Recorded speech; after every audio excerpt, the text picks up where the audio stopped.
I have a problem. As with everyone has a problem with something, but I have a problem with future games. Future games is something that has been plaguing the gaming community for quite some time.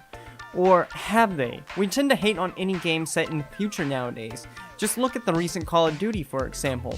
Part of the reason it was hated so much was the fact that it was set in the future, just as the last 3 games had been. Battlefield was going to return to their futuristic setting, but decided not to due to the community hammering it about their approach.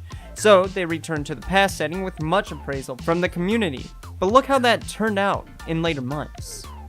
I do not think that the gaming community is tired of futuristic games. So many people say this that it has become a usual thing to say, but future games are still being made. These people are simply a loud minority, but somehow, we're in an age where people don't want future games. What I think is going on is that people do not want Call of Duty's perspective of a future game.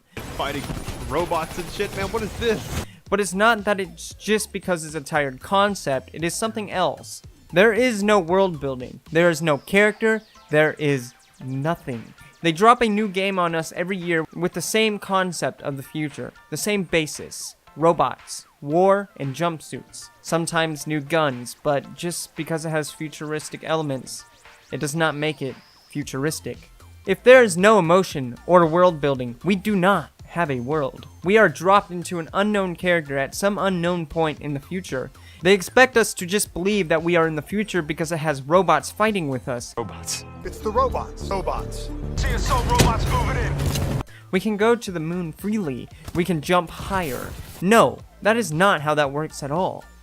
We should be able to see how the world has changed over time. We shouldn't have to just shoot our way through a world unknown to us. We don't know what has changed over time. We don't see how it affects everyone on the planet. We don't see people's lives like ourselves. They should show us that, not just how technology has made war change. Old war games took gamers and put them in the shoes of a soldier, such as a simulation. We went through World War II in a game, a war that we all learned about in school. We went through modern warfare and took on a soldier's perspective over there. We already knew that world. We could take our time and shoot through that world because we knew what was going on behind that wall. We knew what was happening on the other side of the world. We weren't going through a world unknown to us. It wasn't just a playing map, it was a part of this world, and we could imagine what was going on in other places. The world existed to us because we were a part of it. Even when things not tailored to our world happened, they were feasible to us like they could actually happen. It even showed us the effects of the actions in other games. It all had weight.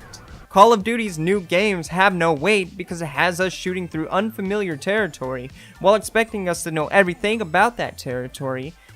Let us take a look at the first couple minutes of the new Prey. It does not immediately drop us into the action, instead it takes its time to show us the world. They built a whole city for 15 minutes of a multiple-hour game. We saw what people did for jobs and how the future has affected people. Us gamers could see ourselves in those people. It didn't just show us robots and future watches in order to make us feel like we were in the future. It built and showed us a world that felt lived in.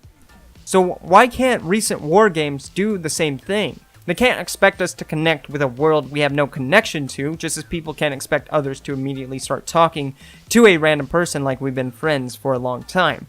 We have to build character. Battlefield tried to do this in Battlefield 2142, but that game never got the support or recognition from the fans as the other Battlefields did. It is a bland future world of multiplayer. We are given what the future is through exposition. We don't get to see the effects of that world. Now in contrast, look at Battlefront. It is hated by many for its mechanics, but it stands on its own due to its concept. Star Wars. A franchise that has built not only a world, but a universe, and characters to go along with that universe, since the 70s. It's not being hated on for its future concept because the people playing it already know that world, they know that universe. It's sold because of its franchise name, a key to that universe. And yes, I know, long time ago in a galaxy far, far away, you get my point, however. That world felt lived in. In conclusion, I don't think game developers should stray away from the future. That may solve the problem, but not for the right reasons. I say they should embrace them, or make more of them. If game devs were to sit down and give us an in-depth world rather than give us a bland shooting range for the future, we might very well like them. We know everything about World War I or World War II. It's a cool concept to explore those worlds, yes, but games have already explored those eras, and some games are still doing them, and some would say they're doing a better job. With the future, the only constraints are those you make for yourself. Gaming is about taking us away from our lives and placing us in a world unknown to us. In a case such as that, it's about exploring that world, not shooting our way through it. Many games tend to understand this. Let us see what's behind that wall, and then let us destroy it.